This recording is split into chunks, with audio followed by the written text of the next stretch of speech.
There is a subtle, unsettling cruelty in the human condition that few people are ever willing to admit out loud. When you are broken, predictable and struggling, the world feels remarkably safe around you. People offer you soft sympathies, cheap advice, and patronizing comfort.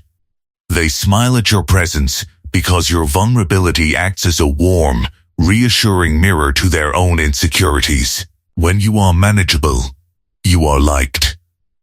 When you are fragile, you are harmless. But the moment you stop accepting crumbs, the moment you withdraw your energy from their petty drama, and the moment you begin to quietly, ruthlessly build yourself into something untouchable, the temperature in the room changes. The same people who once patted your back will begin to look at you with a strange, nervous coldness. They will call you distant. They will call you cold, arrogant, or changed. But what they are actually feeling is the quiet horror of losing control over someone they assumed would always remain beneath them. The truth is brutal, but simple. They liked you better weak. To understand why your evolution terrifies the people around you, you must first understand the invisible currency of human dynamics. Most social interactions are not built on genuine love or mutual respect.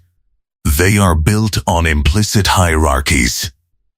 Every group, every workplace, every circle of friends, and even every family unit establishes an unspoken baseline of who holds influence and who remains passive. When you occupied a position of low leverage, you provided others with a crucial psychological utility.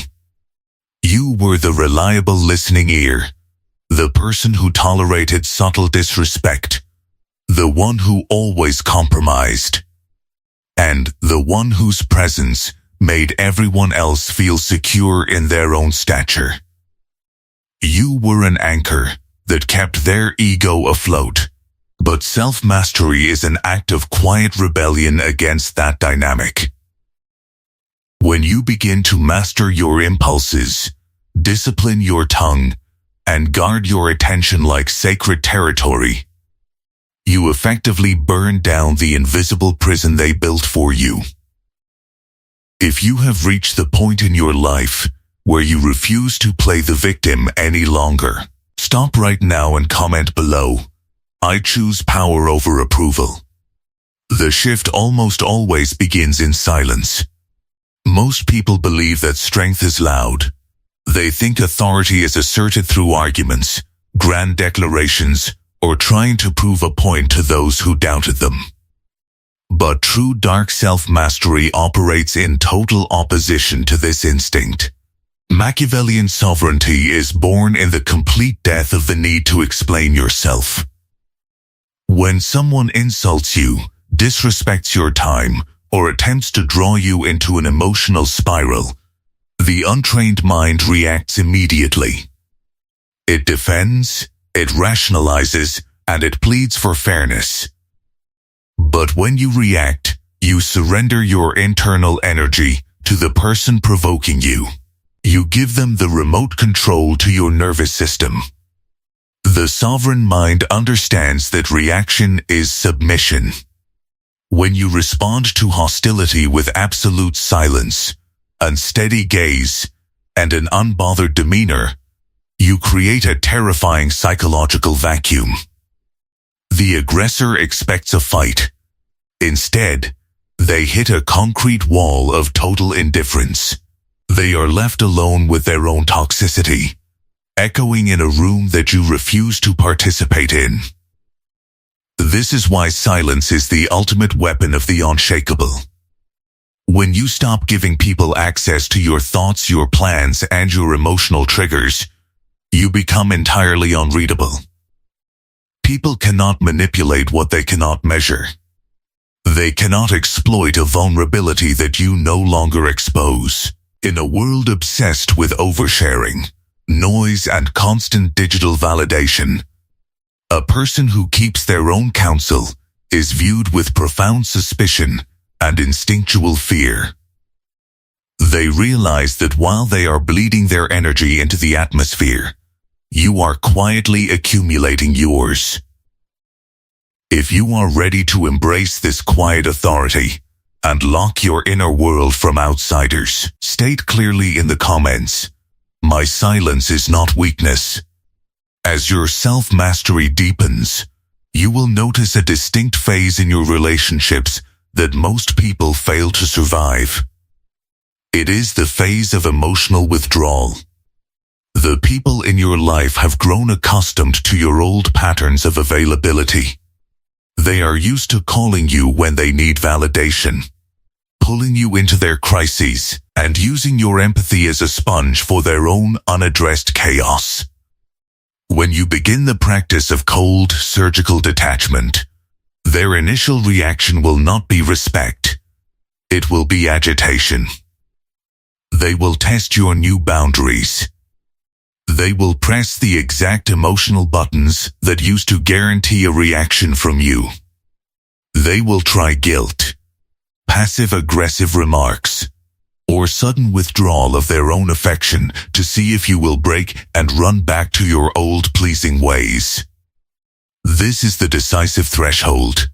If you yield during this phase, if you apologize for having standards or explain away your boundaries, you prove to them that your strength was merely a temporary phase, an act.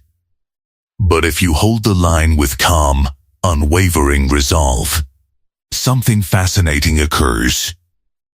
The power dynamic permanently flips. They realize that you no longer rely on their validation for your self-worth. They realize that your presence in their life is a privilege, not a guarantee, and that you are entirely capable of walking away without a single backward glance. You are no longer competing for their approval. They are suddenly scrambling to understand your standard. If you have reached the stage where you no longer owe anyone an explanation for protecting your peace, leave this mark in the comments. I owe no one an explanation. Notice how the architect of self-mastery views time and attention. The average person operates in a state of perpetual distraction, trading hours of deep, strategic focus for cheap dopamine, surface-level conversations, and petty rivalries that yield zero long-term value. This fragmented focus is precisely why most people remain stuck in mediocrity, perpetually managed by those who possess greater focus. The sovereign mind treats time not as something to be killed, but as a critical strategic asset to be invested into personal leverage. When you dedicate yourself to relentless skill acquisition, physical transformation, and total financial sovereignty, you automatically separate yourself from the herd. Your former peers will look at your obsession with discipline and call it unnatural or unhealthy. They will ask why you no longer attend every social gathering, why you spend hours in solitude working on your craft, or why you have become so protective of your schedule. What they are truly mourning is the loss of your mediocrity. As long as you were wasting your potential alongside them, they did not have to confront their own laziness. Your relentless commitment to self-mastery acts as an unforgiving spotlight on their own stagnation. They liked you better when you were unfocused, because your wasted potential kept them company. Now your absolute focus forces them to look at their own failure. If you are currently building your empire in the dark and refusing to settle for low-level distractions, type in the comments, "My focus is non-negotiable." There is a profound dark reality to the nature of respect in human society. Society preaches that kindness, submissiveness, and boundless tolerance are the highest virtues. But observe the world as it actually functions, rather than how it pretends to operate. People do not respect those who tolerate everything. They do not respect the person who is always nice, always available, and perpetually forgiving. Society treads upon those who make themselves carpet for others to walk on, and then forgets them. True respect is reserved for those who possess a visible, unspoken capacity for cold firmness.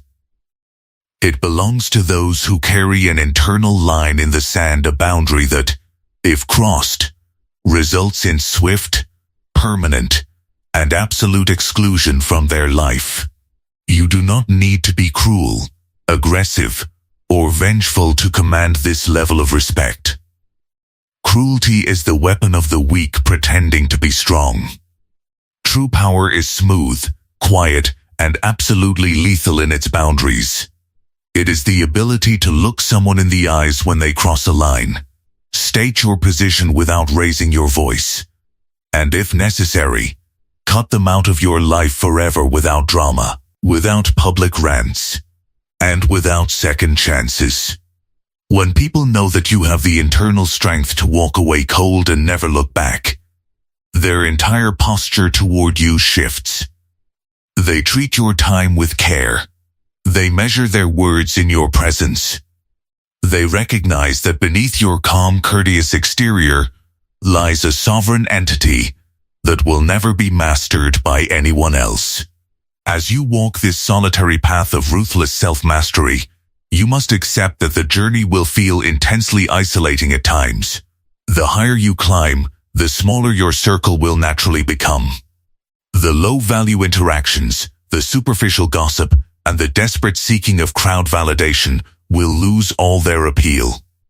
You will find a profound, deep comfort in your own solitude. You will come to realize that the shadow side of your personality, your capacity for coldness, your strategic calculation, and your refusal to submit is not something to be ashamed of, but an essential shield that guards your highest potential. You are no longer living to be liked by people who do not even like themselves.